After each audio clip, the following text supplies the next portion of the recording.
ng kortesiya sa kagalang-galang na mayor ng lungsod ng Quezon City. Kami po ay nagpapasalamat sa City Government ng Quezon City sa pagbibigay po ng permiso, opisyal at legal na kapahintulutan upang ilusad at idawos ng sambayanang Mindoreño ang isang mapayapang kilos protesta upang tuligsain at usigin ang personal at panlipunang budhi ni Secretary Lito Atienza at ang buong kagawaran ng Departamento ng DNR. Nilabag ni Secretary Lito Atienza at ang buong kagawaran ang isang mahalagang prinsipyo, ang prinsipyo ng katotohanan. Hindi ho totoo na pumapayag ang lalawigan ng Oriental at Occidental Mindoro sa malawakang pagmimina sa isla ng Mindoro. Ang mayoryang mamamayang Mindoreño ay tumututol sa malawakang pagmimina sa lalawigan ng Mindoro. Isang malaking patunay po dyan ang pagpasa ng 25 taong moratorium ng Provincial Government ng Oriental Mindoro.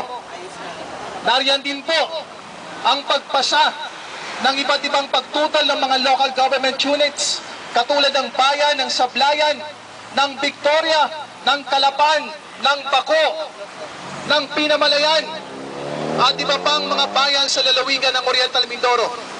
Nariyan din po ang sama-samang pagtutol ng lahat ng moral and religious leaders ng Occidental at Oriental Mindoro upang usigin at tuligsain ang pagbibigay ng Environmental Certificate Compliance. Hindi rin po totoo na wala sa watershed area ang gagawing pagmimina ng index mining resources na nakalagay sa mahalagang probisyon ng Mining Act of 1995. Ipinagbabawal po ang malawakang pagmimina o namang forma ng pagmimina sa anumang lugar sa kabuntukan na kung saan ay naroon ang tinatawag nating watershed area.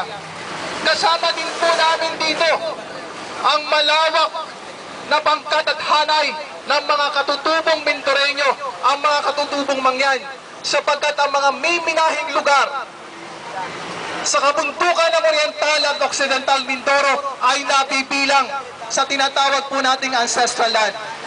Kaya po nilabag ni Secretary Lito Atienza at ang buong DNR, lalo na po yung naglabas ng Environmental Certificate Compliance, ang isang katotohanan, ang prinsipyo ng katotohanan.